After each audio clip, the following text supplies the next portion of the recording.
What's up, everyone? How's it going? Welcome to today's trade recap and market analysis episode. Today is Tuesday, July the 22nd. We took two trades today, one break even, one winner. So we're up on the day as per that one winner. And I don't got much else to say. Let's dive straight into it. And before that, let's go ahead and talk about the news that was actually there here today for us to work with. So let's get straight into that. It's on my second monitor. And as you can see, today we did not have much news at all.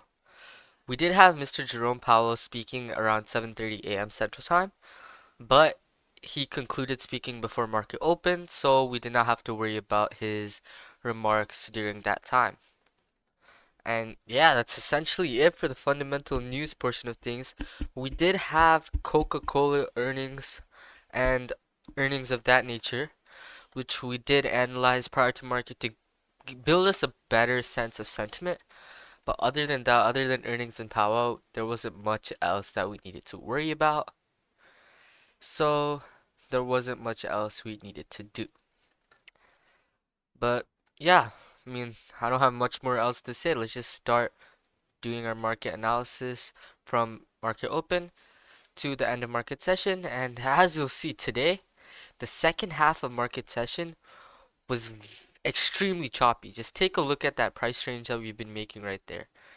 Ever since we made this final leg up, sweeping up this bookmap liquidity,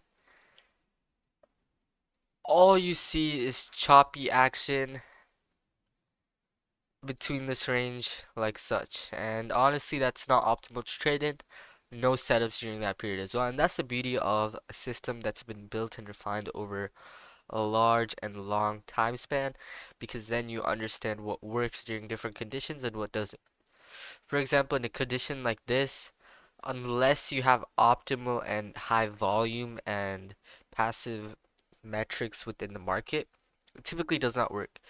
And typically, when there is high volume, high metrics, price is not choppy. It's typically trending towards one side. On a higher time frame perspective, it may be choppy, but on the 5 minute, it should not be choppy to this extent. It can be something like this, etc. But yeah, those are my remarks on that. I want to give you a quick overview on our pre-market game plan, and then we'll get into our analysis. So coming into market open, we were sitting around this area right here. So we're essentially seeing how market would expand upon market open, which levels we could touch, and things of that nature as well. If you'll notice, on ES, we're just sitting around this level, so I'm thinking that maybe we head up to this level and see how you react there. Or maybe we see how you react down at this level. None of that occurred, but we were still able to follow direction. Here on NQ, it was a bit more clear, and as you can see on NQ, we swept this upper liquidity, and we saw aggressive selling pressure coming down, breaking this 3 hour with no problem, as you'll soon see when market opened. So yeah, that's pretty much it. Let's dive straight into the market analysis and tell you, because on ES I still don't have a definitive direction that I want to trade with here today, or where I want to target, simply because no expansion was made on ES. But we soon figure out by 8:50 that the direction was initially towards the downside, and then after that, that the direction was going to be towards the upside for this period of time between 8:55 to 9:55, so that 1 hour typical range. And I don't got much else to say. Let's dive straight into it. 3:30 over here should be when market opens. Yep. And let's just skip through market open pretty quickly. There's nothing much to discuss there, but we see price coming down pretty aggressively. Sometimes people can enter barrier plays right away upon 5 minutes of market open, but I typically wait until at least 8:45, simply because at this point we might be seeing absorption here, but lots of institutions might be hedging or creating large amounts of volume at this area. which could drive price up rather than down despite absorption that is being seen there. Additionally, we see this barrier moving up, so still no direction found. We're still watching and waiting for direction to be found. See, right now it does look like buyers may be coming in. And this is just these two candles. You see how small these candles are in significance compared to these two candles right here? Pretty insane. But we see price start to head up once again, break above these market open highs, and then we see extremely aggressive selling start to pop in around 9:45 a.m. Eastern time. And you'll start to see that very soon. Still no direction identified, and it's very, very, very clear. It's super clear that this level here at 6335 is extremely significant, as you have around 190 to likely even more orders sitting at that area. It's likely that this area was a significant target for either hedge funds, institutions, etc., and price wanted to drive down there. And you'll soon go on to see that we do see exactly that occur as the time has been going, and these sellers have been coming in very aggressively with the lack of buying pressure. That's another thing. We see lots of selling occur. Look at this. Right here, there was volume, and the reason for that volume is because there were passive buyers at this area, and sellers were trying to break through, so they had to put in more selling pressure and put in more selling delta and volume, marking that area. But after we broke that level, sellers were able to come in very aggressively with not much to compete against, because if you take a look at volume. But then again, this should tell you that sellers were so aggressive that even with, let's take a look, even with 2K orders, stacked 1K orders, it's nothing compared to these lower 3 to 4K orders that's seen down there. But yeah, this area is definitely very significant simply because of that, and that would help us play on later in the day. But we do see that this lower liquidity region is swept. So simply now we have identified that price may want to head lower towards the downside, and you see that 6320 area as well. Oh, give me 1 second. I take back what I said about this volume occurring here. That is incorrect. That volume we see here is occurring because of the breakage of this initial passive buyer block.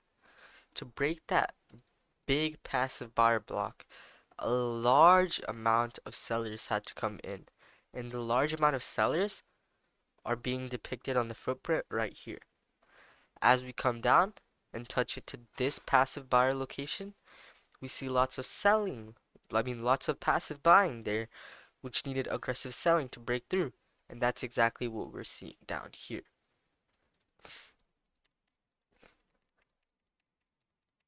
See, now we're just watching because realistically, it's hard to tell where price may end up next.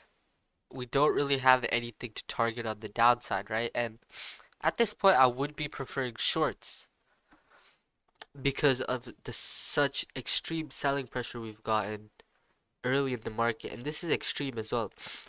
53K in volume, 38K in volume, 35K in volume, when typically it's around 13 and 11K on normal days, right? It's typically not that high, and there must be a reason for that being so high. And honestly, we don't need to know that reason because we're wanting to follow that aggressive capital. Our job is to simply follow the aggressive capital that is being flowed in the market. We're not trying to predict whether this candle will close up or down. We want to simply follow where the money is going, and if we follow where the money is going, we will take advantage of what the market has to offer. But let's continue. I think close to here was where we potentially tried to get entry. As you see, we came up, tapped into that barrier, selling pressure is coming again, but still nothing really to target on the downside, as you can see. So I'm gonna keep going forward.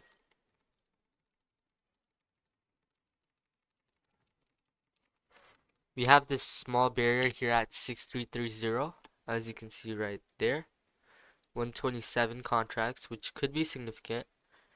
And we also have a region down here, but that's around a 140, 170-ish if you combine them. So realistically, nothing is significant as per the sense. And now this level, this barrier up top is starting to become significant over 130 to 150 region. And this was actually where we positioned our initial trade for the day. Let me explain that right here. We started coming up aggressively into this area, right? This barrier area.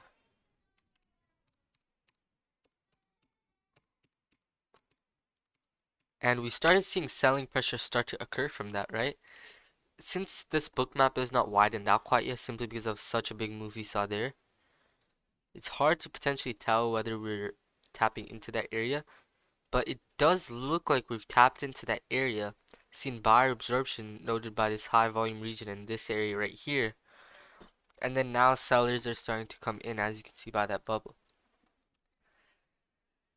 Since we retraced into a barrier, identified that our bias may be towards the downside, and we saw absorption plus reaction, we simply entered targeting a break of the lows, or simply the lows, right? And that was this first trade. We entered, place our stop loss above the 6330 area, hoping that price would hold that level and use it as resistance when moving down, targeting the slower block of passive liquidity. Now, we did exit break even on this, and even if we were in the trade, it would have stopped us out. But we exited break even, and I'm gonna go over why we should not have taken this trade either. Let's keep going. As you see, sellers did come in initially, but then sellers were unable to continue to push through, and then we came back towards the upside. We kept stalling at the area, and now more confirmation that price will not head down simply because we saw an aggressive passive buyer enter into the market. Because this was not the reason that we exited, I believe, right? What was our exit? 2728. Our entry was at 28. So yeah, I think our exit was around here actually. Essentially, we exited when we were actually thinking this trade was going to play out, right? Because we're mid-trade, we're biased within our trade, having that momentum going. But we noticed that down here at the bottom, sellers were unable to break through that range. We saw aggressive selling occur with a pretty good amount of volume as well, being unable to break below, and the candle wicked up like such. Because that candle wicked up like such, even though we're seeing aggressive selling pressure, that told me that sellers are trying to come into the market, but are unable to continue pushing down because of likely hidden passive orders preventing price from going lower. There's a lot of things we cannot see, and there's a lot of things you can see. We can see where the limit orders are, but we cannot see certain iceberg orders or black market orders or things of that nature. So we don't know what's happening there, but we saw sellers trying to come in aggressively that are unable to do so, and simply because of that reason, we exited out and what further concluded that hypothesis that this trade was not going to play out was simply the fact that we saw passive buying come in, essentially invalidating our trade. And in reality, we should not have taken that trade at all, simply because the lows that we wanted to break wasn't really a target. Although it does have some sort of passive liquidity, it's not with significance, and simply because it's not there with significance, we do not want to trade. Everything we do and base our trades off of should be played with significance. We want a significant market participant, a hedge fund or something of that nature, to use our algorithms or whatever they use to drive the markets towards one or the other. We're simply following them. Nothing is telling us that a big player wants to enter in there. Although there are things, some people have more money than others. Simply because of that, we want to enter when the people with more money are entering it. That's not the best way to put it, but essentially just reiterating on the fact that we're trying to follow the flow of capital. But let's keep going. And we'll get into why we took our second trade as well. See, right now we can't really trade anything, right? Because we're between two areas of passive participants, right? We don't have direction into the market quite yet.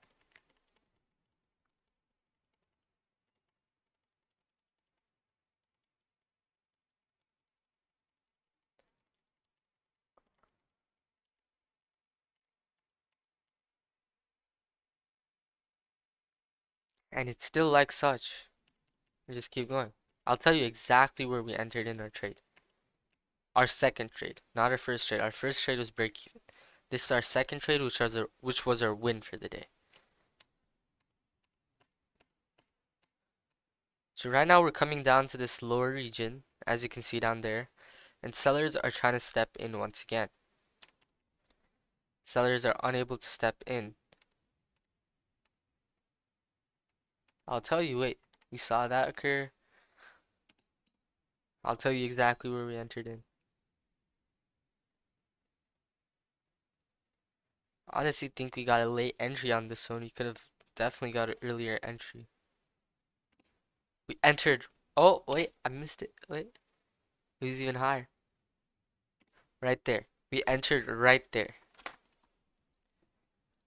Did we enter on the 30 candle? No, we entered right here, yeah. So, let me explain the reasoning behind this trade. Previously, beyond this point, we're trading between two passive areas. We have an area of passive sellers, we have an area of passive buyers. Overall, passive buyers do seem to be more significant, but we do have passive selling participants that are holding lots of significance as well, such as the 6335 area and the 6332 area. Remember, this 6335 area is going to be the area that broke prior. If you take a look, 6335 area is here. I'm pretty sure that may have been a previously important level. I don't recall. Let's just ignore that. Maybe it was, maybe it was not, but what I recall was that this area was significant and it's there. We're evolving between both these passive participants. What we see happening now is that these passive buyers exited the market, or that's at least what it looks, and they placed their buy orders higher. Essentially, passive buyers are following the market upwards. Because they're following the market upwards, it's much harder for sellers to come in and push price lower. It's much easier for buyers to come in and push price upwards. Because we saw that happen, because we saw sellers fail at that relative region prior as well, and because sellers were failing here as well, when we saw that aggressive kick of buying that occurred right after this passive participant got introduced, we entered in.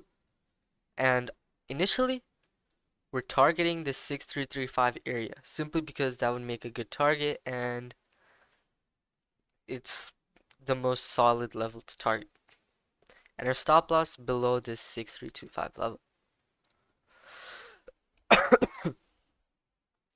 And that was simply just the reason behind the trade. It's very simple, but it's very effective as well. Now, this is not necessarily a system within our strategy. It could follow under the world of barrier retracement, but this, we never actually touched into the barrier, never actually saw absorption within the barrier that would have caused us to enter in. And because of such, it would not fall under that, but we did see this occur. We did see aggressive reaction off of such, and simply because of that nature, and we waited for a decent amount of time for it not to just come in and out really quickly. I do think this is a valid trade, and maybe we can continue taking trade models like such, but needs to be more testing done. But from what I'm seeing, this played out pretty nicely. We saw that buyer aggression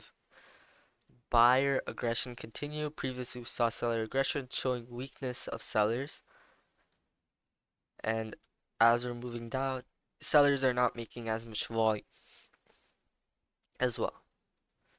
Previously, sellers made a lot of volume here trying to break below. Now, when we come to this level, sellers are not showing as much volume, not showing as much intent, and that is not pushing price down. We have this barrier that can help push price up, seeing as now delta is shifting massively towards the bullish side. Another sign of absorption here is that delta was pretty red, but the candle is more of a bullish candle. Although the candle is a red candle, the overall structure of it is more bullish. And yeah, that's essentially just the reason for the second trade. Like I said, we originally target that 6335 area, but we were unable to take full profits, and I'll dive over exactly why here. You would see that if we held, it would have hit our OG take profit, but we play as per our rules and guidelines, and we play to minimize risk as much as possible. And as we see price headed up into this passive region, and now buyers are stalling a little bit, producing lots of volume at that region. Simply because we notice buyers producing lots of volume at that region, and that now passive sellers are taking up this entire area, which is even below that 6335 area. We simply exited. We noticed lots of volume being generated on the footprint as well. We don't want to be in for a potential reversal model that happens there, and because of such, we exited at 6332.75, which is not a bad exit at all. It's right here, right in that big volume area, so it's pretty good. Our exit was pretty good. And yeah, we simply exited because we started seeing volume occur where there was passive sellers, buyers were fighting to push through, and that's exactly where we take our profit. And yeah, that's essentially just the recap for both the trades.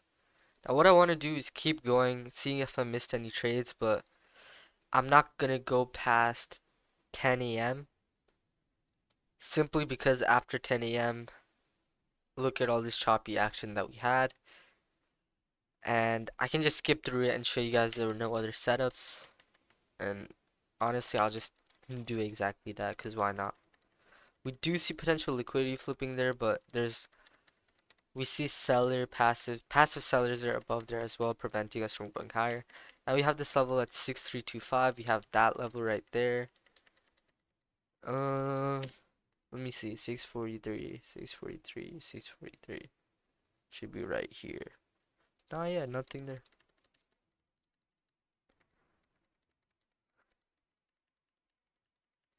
As you see, nothing significant we can work with. We're working between two passive areas, 6340 area and 6325 area. We just need to find direction as to where we'll go, and then we can enter a trade. But we could not find direction after our second trade, and that's why we didn't take any more trades. Here at the 6330 level, we are making decent amounts of significant liquidity, right around almost at 950 Central Time, and you'll see that here as well. But although we reject from that area, we don't see seller absorption there, so you would not enter in such. And that passive liquidity that we saw there was not that significant as well. Just take a look. It's 102 orders, but our average is around 80. Assuming our average is around 80, 80 times 1.5 is 120. Using the APR rule, 120 would be our significant value. So if you just underestimate that, just to be safe, you can say 1 110 maybe, yeah, 110 and above, simply because we do see 90 prints as well. That would be considered significant if it drives the markets too. As you can see here, we don't really, we don't even really touch that level. And when we touch that level, we've broken below. Again, that's not, I wouldn't consider that too significant as well, but we see those buying pressure occur. Right now, we're essentially breaking the barriers. And that takes us into 10 a.m. And we only got 30 more minutes of price action to review. As you'll see, we come up to the top here. Right around here, we generate lots of volume there. And sellers come in, but sellers get bought back up. I wouldn't necessarily say a reversal play there either, simply because we did not touch into the main priority part of the liquidity. See, now I would shift to more of a seller bias, simply because passive sellers are moving their positions down. And now I would switch to a more bullish area, simply because this reduced in significance, and now we have passive buyers, very aggressive passive buyers, significant passive buyers sitting there. We enter into the top region. We actually likely see potential buying absorption there, and this may have potentially been a reversal play, but it was not, because we have this area preventing us from heading lower, and it wouldn't make sense in a risk reward perspective. 6334 from those highs would be only 12 ticks, and with such a tight range, it's hard to notice. And just take a look at that. As we approach that level, passive buying came up once again, but this time when we touched it, we broke through it pretty quickly, and then we started seeing selling pressure occur. Now, some people think, hey, but your second trade was based off of a similar occurrence like this. Well, yes, it was, but the range has been proven. The range had been proven by then. We saw seller weakness then. And here, we're not seeing seller weakness, but we're seeing buyer weakness. We're seeing buyer weakness to push over that level, which does happen to correspond with our high volume region prior, right? This is going to be that liquidity flip, this 6340 region. And as we approach that level, one time, rejected. Second time, see absorption and then rejected. And yeah, nothing was telling us and leaning us towards the directions of the long there, simply because of a tight range and because that buyers were unable to push through higher. Saw buyer absorption. And these sellers come in. Now we do see passive buyers there. Nothing really that we could have worked with in our system. Now we come back up there. Nothing we could have worked with. Our session's almost over. It's essentially over, but we'll go until that 11:30. There. Market session is over. We took the two trades that were viable for us to trade. We did not miss out on any of the trades, because we found that out through our analysis. We found out that we should not have taken the first trade, or could have avoided that first trade. And we likely could have got a better entry on the second trade, simply entering earlier when we saw that buying occur. But not complaining about the second trade at all. Wasn't badly executed, and it was pretty good overall. But yeah, that's gonna be my market analysis and trade recap for the day. If you have any questions, feel free to let me know in the comment section down below, or join the Discord server.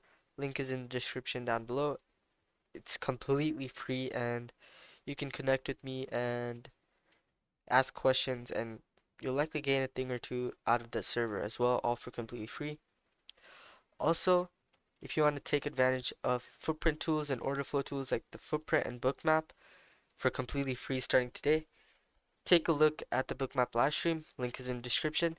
and Addis charts, the footprint software that I use, which is also an official channel partner of V2. It's honestly one of the best tools that I've used regarding order flow, very user friendly. Highly recommend you guys to check it out, but as always, do your own research. Other than that, I don't have much else to say, but I'll see you guys tomorrow morning for pre-market live, as well as later tomorrow for a market analysis session. But I guess I'll see you guys tomorrow then. Goodbye.